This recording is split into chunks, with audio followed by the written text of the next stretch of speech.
Hi, kiddo. I'm Grandma Goodie, and I'm here to tell you a Bible story. Now, if you ever saw any of my other videos, you see that I'm dressed differently than I usually am. And usually I'm all bright and wear happy things, but today's story is a very sad story. And that's okay. There is sadness in life, and I didn't even want to tell you this story, but you kiddos need to know it, or nothing else in the Bible will make any sense, because this is a very important turning point in human history. Well, this story begins way back in time at the very beginning, right after God had created the heavens and the earth and everything in it, created all of the animals and the plants, and he had created people. And where we left off, God put them to live in a beautiful garden with beautiful trees, fruit, plenty to eat, and there was lots of animals, and everything was happy and peaceful. But that's all about to change. One day, Eve was hanging out near this tree here, which is called the tree of the knowledge of good and evil. And what you've got to know is that there was only one command God gave to the people he had created.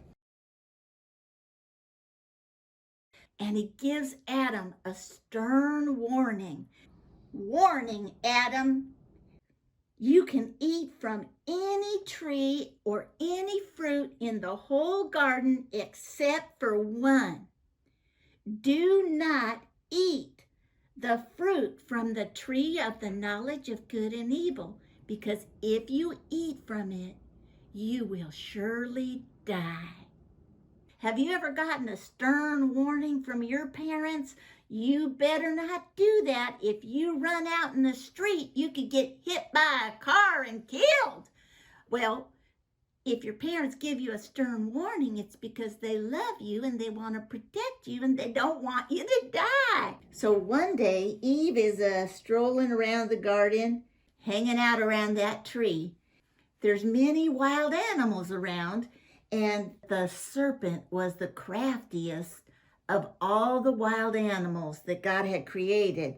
And that serpent came right up to Eve. Can you see the serpent?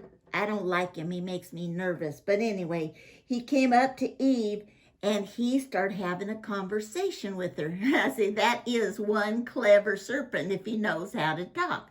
But anyway, he comes up to Eve and he says, did God say that you cannot eat from any of the trees in this garden?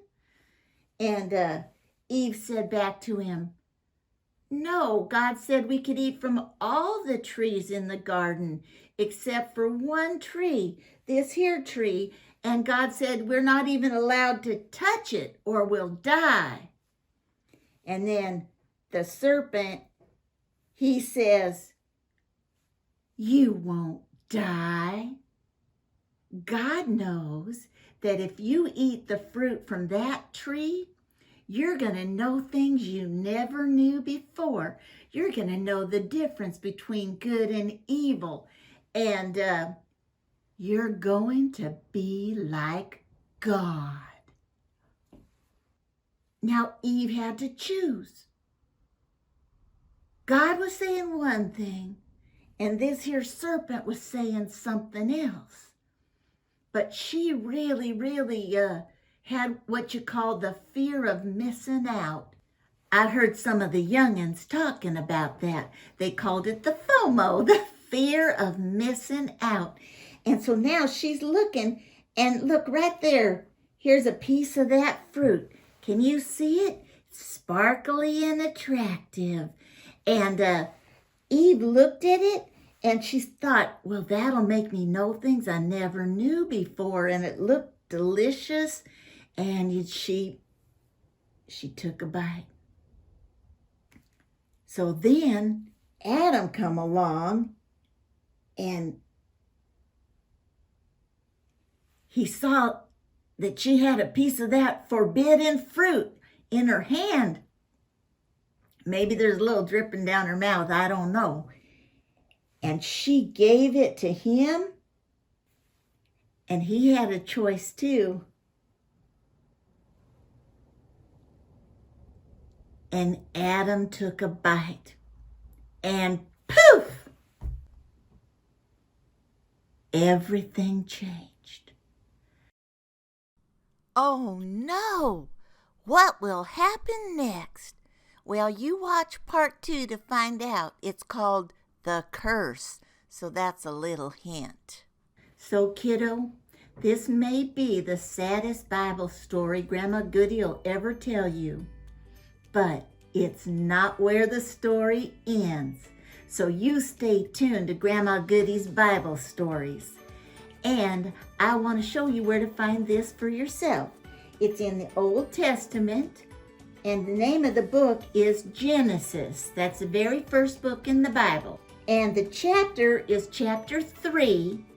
And then the verses, the itty-bitty numbers in between the words, is from 1 to 24, but it's the whole chapter.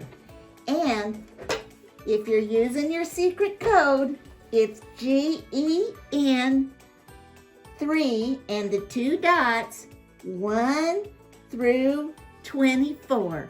Now you remember, Grandma Goodie loves you, but God loves you more.